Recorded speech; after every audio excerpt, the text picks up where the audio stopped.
검수완박, 검찰 수사권 완전 박탈. 검수완박 이 말은 이제 윤석열 검찰총장이 그 당시에 이제 검수완박이 아니라 부패완판이다라는 팔자성어로 풀어서 유명해진 말이었죠. 검찰이 이제 필요 이상의 권력을 가지는 일이 생겼다라는 점에 대해서 이걸 견제해야 된다라고 해서 이제 문재인 정부의 탄생부터의 공약이었고요. 6월부터 후반기 국회가 시작되지 않습니까? 그래서 전반기 국회 안에 검찰의 수사권 관련된 논쟁을 마무리 짓자 이런 민주당의 방침을 이루는 말입니다. 민주당에서 검수완박을 지금 추진을 하고 있죠. 수사권과 기소권을 분리한다는 것에 대해서는 다 동의를 할 겁니다. 임기 한 달도 남겨놓지 않은 문재인 정부 안에서만 이걸 해야 되느냐, 거기서부터 이제 이유가 출발한단 말이에요. 검찰의 수사권을 완전히 5월 안에 뺏어가지고 현 정부에 대한 향후의 수사나, 예를 들어 이재명 전 후보에 대한 수사를 검찰이 하는 사태는 막고자 하는 그런 생각을 민주당이 하고 있는 거 아니냐라는 합리적이라고도 볼 수 있는 의심을 하는 거예요. 네네. 일단 그게 하나고,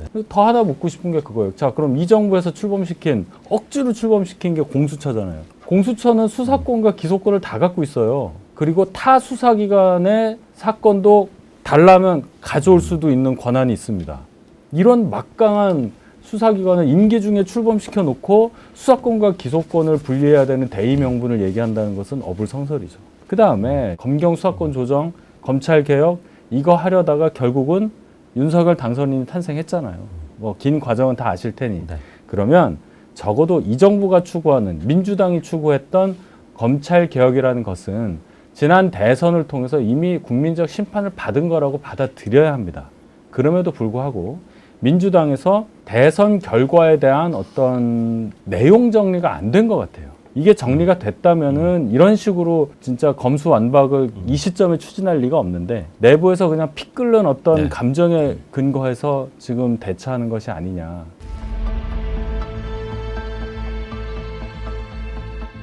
어떻게 좀 이 부분에서 좀 설명할 수 있겠습니까? 네. 아직 10자리가 더 발표가 남았는데 40년 동안 알고 있었다는 이유 하나만으로 장관 지명을 하지는 않았을 거예요. 네, 그 그렇겠죠. 점이 부각이 되고, 또 이제 문체부 장관 지명자에 대해서도 뭐 여러 얘기가 나온 걸로 알고 네, 있는데, 뭐 중앙일보편장 출신이죠. 예, 네. 예.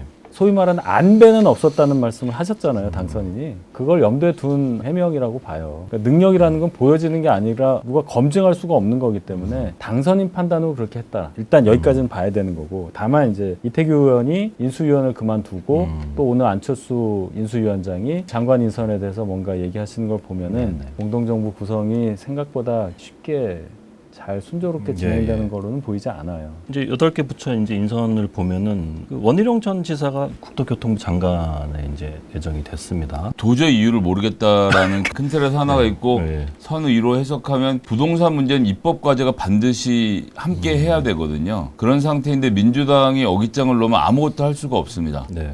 근데 2024년 4월까지 부동산 문제를 해결 안 하고 지나갈 수도 없는 노릇이고요. 네네네.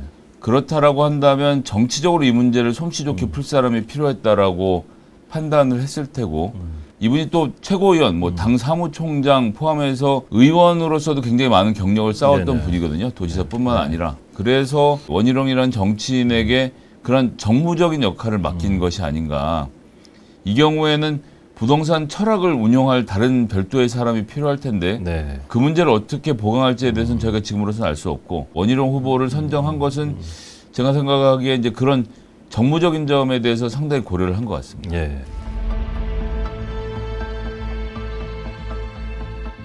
먼저 그 국민의힘 그 경기도지사 어떻게 이게 진행될 걸로 보십니까? 이게 처음에 경기도가 굉장히 쟁점 지역으로 부상할 수밖에 없었고 후보가 마땅치 않았어요. 그런 상황에서 유승민 전 대표가 정계 은퇴냐 아니냐 고민하던 중에 전격적으로 출마를 선언하셨고, 근데 유승민, 김동연 뭐 두 분이 하는 건가? 이런 예, 와중에 예. 이제 당선인 대변을 맡았던 김은혜 의원이 초선 그렇죠. 예. 국회의원 2년 하고 네네. 출마를 선언했단 말이에요. 저희 입장에서는 경선판이 굉장히 다이나믹하게 된 거죠. 예. 결론은 당심이라고 봐요. 그래서 김은혜 의원의 출마를 당원들이 압박을 했었다. 그런 과정을 통해서 나온 후보가 민주당 후보가 누가 됐던 간에 네. 굉장히 큰 경쟁력을 갖고 결국은 당선이 될 수 있다.